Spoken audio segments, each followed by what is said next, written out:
Kalau saya melihat daya tahan ekonomi kita masih cukup baik, tetapi memang harus hati-hati dan tetap waspada. Ini penting sekali.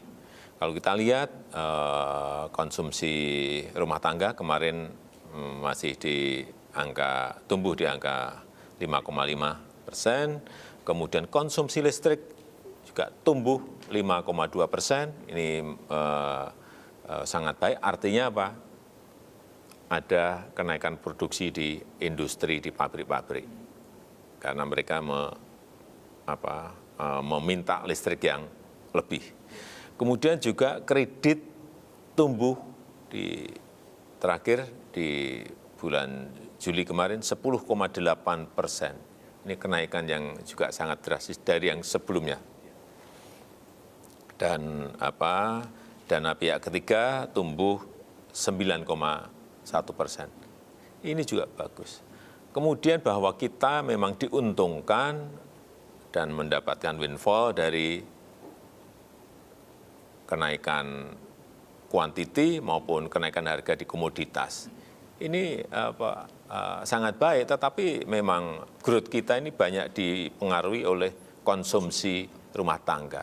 Jadi memang itu windfall yang kita terima sehingga pendapatan negara menjadi meningkat dan menyebabkan surplus APBN kita di bulan Juli kemarin 106 triliun. Dan sekali lagi yang sangat memberikan dukungan yang besar itu justru di hilirisasi, industrialisasi bahan-bahan mentah kita. Saya berikan contoh satu saja yang sudah kita stop, nikel. Nikel pada saat kita masih ekspor bahan mentah, 7 tahun yang lalu, 6 tahun yang lalu, 5 tahun yang lalu kita masih ekspor bahan mentah, nilainya masih 1,1 billion US dollar. Begitu masuk ke hilirisasi, 2021 kemarin angkanya naik drastis menjadi 20,8 miliar US dollar. Ada peningkatan 18 kali. Inilah yang ingin kita lakukan terhadap sektor mineral, bahan tambang yang lainnya. Nikel di stop, nanti boksit di stop, nanti timah di stop, tambang di stop. Ya, kita harus punya keberanian seperti itu. Memang ya kita digugat oleh Uni Eropa ke WTO, ya nggak apa-apa, digugat. Itu memang memang keinginan mereka agar bisa masih mengimpor bahan mentah kita. Tetapi kita ingin agar pendapatan negara naik, pajak naik, biaya keluar naik, PNBP naik, royalti naik, semuanya. Yang mendapatkan siapa? Negara, kemudian diberikan ke rakyat. Dan yang paling penting lagi, hilirisasi, lapangan kerja terbuka seluas-luasnya untuk rakyat. Bukan di sana nilai tambahnya, tapi di dalam negeri. Pak, ngomong tadi soal konsumsi, Pak. Kembali lagi sebelum kita beralih ke hilirisasi. Konsumsi masyarakat ini sekarang terancam inflasi yang tinggi karena harga pangan, Pak. Kita banyak pangan, mungkin beberapa pangan kita harus impor. Bagaimana Bapak melihat ini? Berapa kuatkah kita di sektor pangan, Pak, untuk menjaga daya beli masyarakat ini, Pak? Yang paling penting satu itu beras.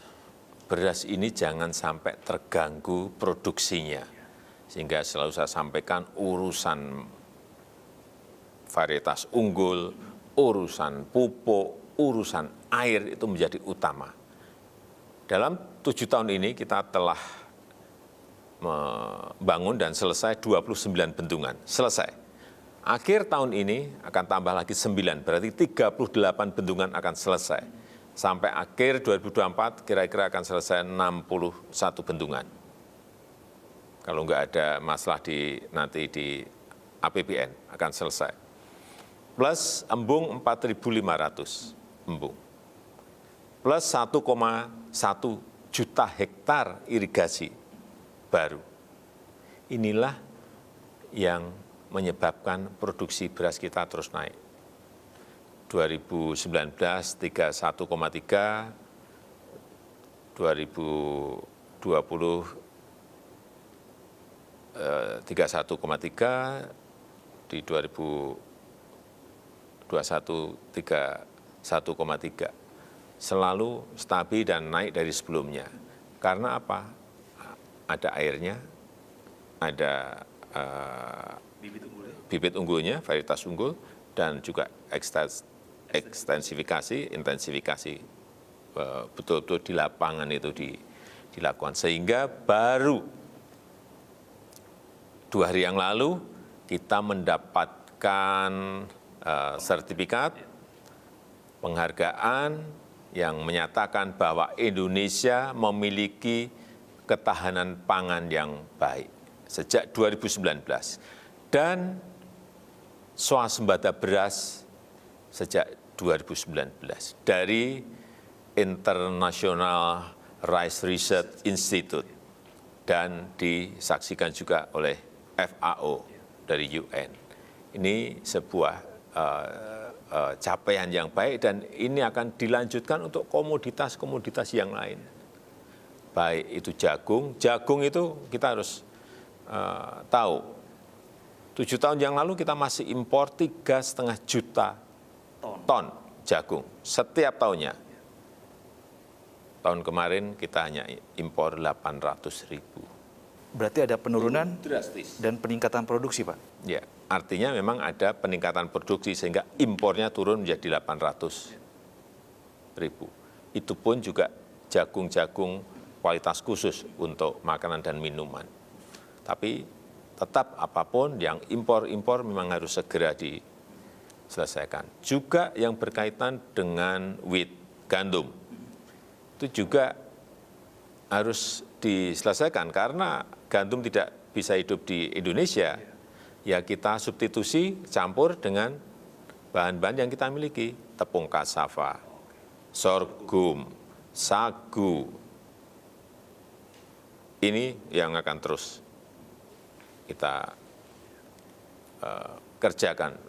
Sorghum kemarin sudah kita coba di NTT, di Waingapu, tumbuh sangat bagus sekali, karena kita biasanya nyoba itu 100 hektar dulu. Dikoreksi, dievaluasi, benar baru diperbanyak, diperluas. Saya kira kalau ini terus kita lakukan, dan saya yakin juga urusan gula, kita juga akan bisa swasembada, tapi masih nunggu kira-kira mungkin 4 tahun lagi. Yang sudah kita mulai dan udah ketemu jurusnya. Pak, banyak yang menagih janji swasembada pangan, Pak Jokowi. Wah, waktu kampanye Pak Jokowi ini bilang kita akan swasembada pangan. Jadi untuk menjawab itu, Pak, mungkin Bapak bisa. Iya, ya tadi satu-satu lah. Beras, udah. Nanti jagung kita kejar. Nanti gula kita kejar. Saya kira ketemu kok kita, karena kita punya peta jalan yang jelas, roadmap yang jelas, rencana yang jelas, lapangannya juga terus kita ikuti, prosesnya kita ikuti. Misalnya kayak membuat food estate, awal gagal, ulang lagi, masih gagalnya 50%, diulang lagi naik 70%, berhasil. Tapi ya ini proses yang tidak langsung jadi, tidak langsung jadi, enggak. Di lapangan tidak seperti itu. Boleh kita membuat planning, tapi di lapangan kadang-kadang banyak kendala yang sebelumnya tidak kita